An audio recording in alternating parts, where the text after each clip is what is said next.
जौनी समय बजरंगबली माता जानकी को हरण भइल अशोक वाटिका में गली हम माता जानकी के पता लगावे हनुमान जी चलल हो। कैसे चलल हो?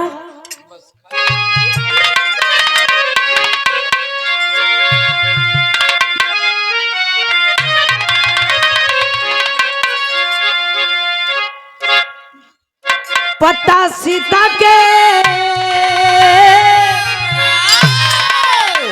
सीता के लगावे हनुमान चले हवा के समान चले।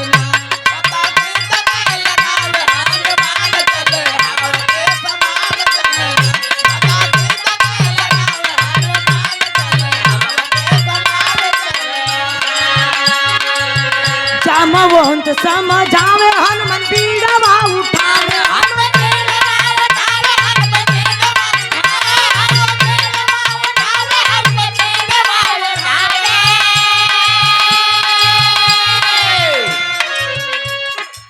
बाबूजी की ओर से 100 रुपया देकर के सम्मान के बाबूजी के चरणों में प्रणाम आशीर्वाद के चाह रहे हैं।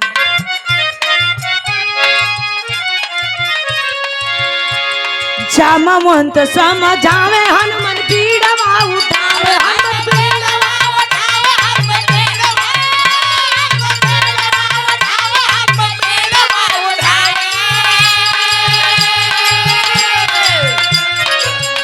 राम काज कर वीर हनुमान चले हवा के समान चलना।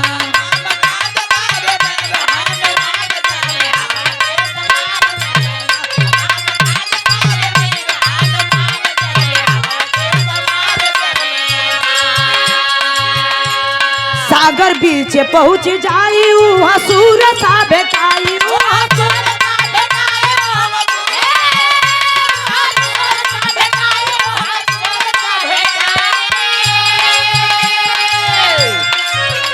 गुरु लेके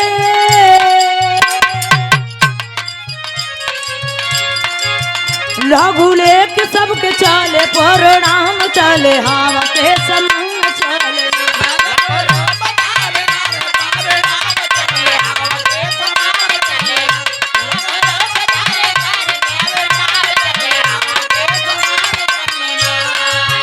सीता यहाँ चल फैलाई कापिल मुदरी गिराई। कापिल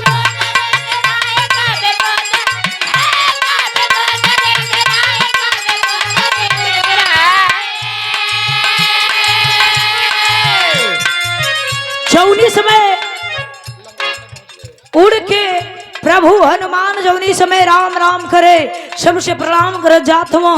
सागर के बीच में पहुंचल हो सुरसा भेटाइल और सुरसा से छोटा सा उपहार दे करके वहां से निकलल बड़न और पहुंचल कहाँ बड़न? अशोक वाटिका में। तो वहां भइलन तो का भइल?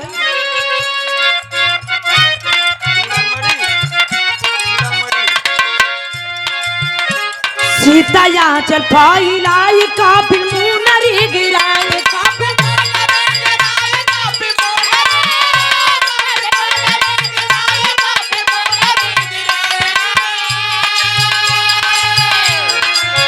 चूड़ी मोड़ी लेके कापी पहचान चले हवा के समान चलना।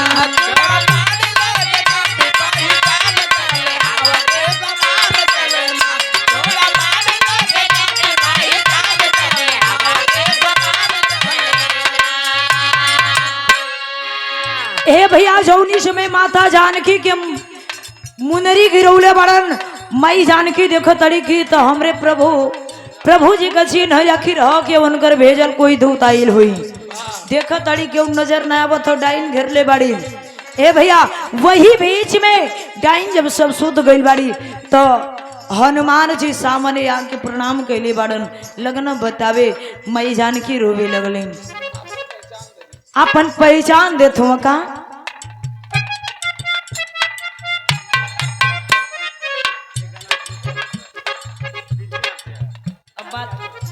लालू यादव बड़े भैया की ओर से 111 रुपया देकर के सम्मान किए हैं। हो जाई भैया हो जाई, लेकिन उधर से सुन के फिर इधर।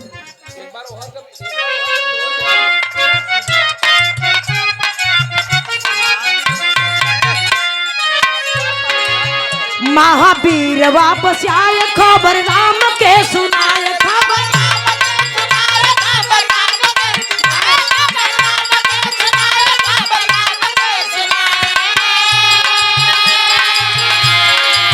लंका दहन कर वीर हनुमान चले हवा के समान चले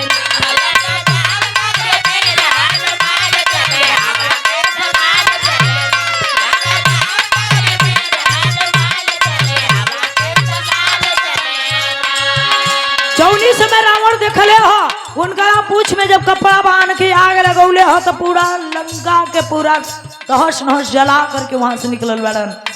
लेकिन आखिरी लाइन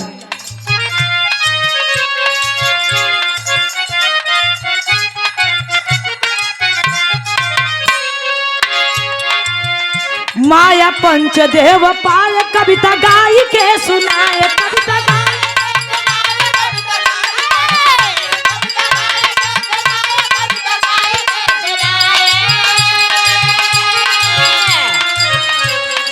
और